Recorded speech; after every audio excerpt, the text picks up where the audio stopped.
Ready? अरे जा ना आता, मला शूटिंग करू द्या ना, तुम्ही थोडं बाजूला बसा. नमस्कार मास्टर रेसिपीमध्ये नमस्कार मास्टर रेसिपीजमध्ये सगळ्यांचं मनापासून स्वागत. हे पोरांना वेळेपर्यंत गोंधळ करत बसतात. हां चेतन, हे मशीन तुम्ही व्यवस्थित नाही करून ठेवता चकलीचं का? दिवाळी असली म्हणजे चकली करायची असं असतं का? असं थोडं. आता पावसाळा सुरू आहे आणि हे लोक दिवाळीच्या गोष्टी करून आले काय? दिवाळी सुरू आहे का?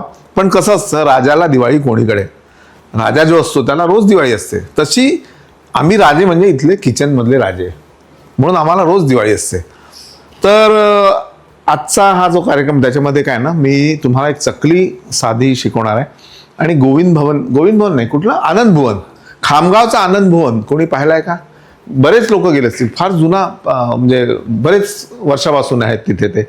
आणि मी नेहमी खामगाववरून गेलो की मुद्दाम आवर्जून तिथे जातो, आनंद भवनची चकली खातो आणि परत. काही नाही, नुसती बेसनाची चकली आहे आणि चण्याच्या डाळीची चटणी, एवढंच आहे. सिंपल चकली आहे. चला सुरुवात करू. थोडी कोथिंबीर, आलं, त्यानंतर जिरं, चण्याची डाळ, चवीनुसार मीठ आणि पाणी. That's it. थोडी पातळसरच असते, त्याला आपण मिक्सरमध्ये बारीक करून घेऊ.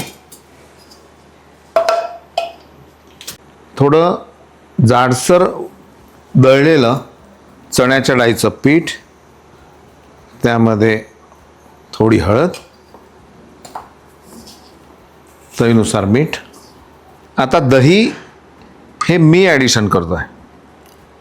थोडंसं दही, थोडंसं तेल, त्याला छान व्यवस्थित आपल्याला भिजवून घ्यायचं आहे. छान एकत्र करू.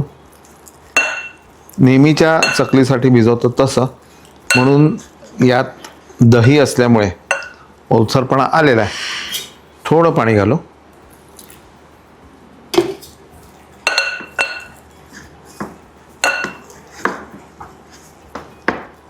आता थोडं तेलाच्या हाताने ह्याला छान आपण मळून घेऊ.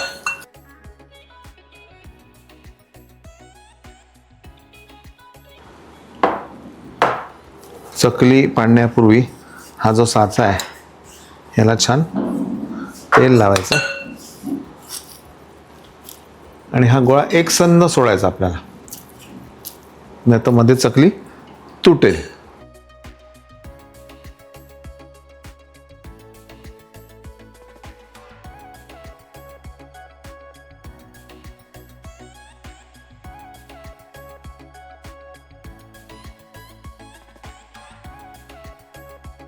आणि या चकल्या अशा गोल नसतात, अशा वेटोळ्या असतात, त्याला आकार नसतो.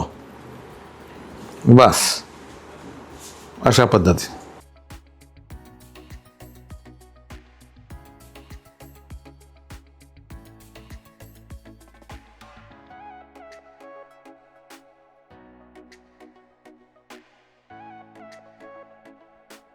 आणि कुठलीही वस्तू तेलात तळण्यापूर्वी फ्राय पावडरचा वापर करा. फ्राय पावडरबद्दल तुम्ही जी माहिती आहे तुम्ही डिस्क्रिप्शन बॉक्समध्ये बघा, चेक करा, अप्रूव्ड आहे आणि वापरा. फ्राय पावडरने होतं काय की तेल जास्त, तेल होतं हलकं, आणि तेल हलकं झाल्यानंतर त्यामध्ये जो कुठला पदार्थ आपण तळतो तो सुद्धा कमीत कमी तेल घेऊन वर येतो. बघा,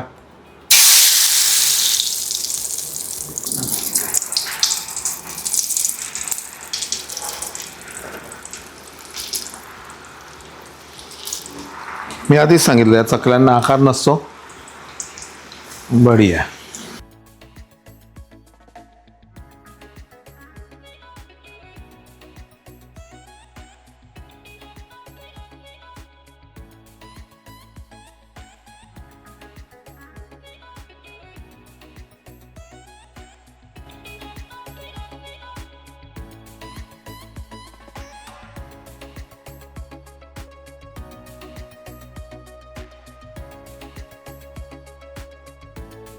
आता तुम्ही म्हणाल ही चकली खूप चविष्ट आहे का?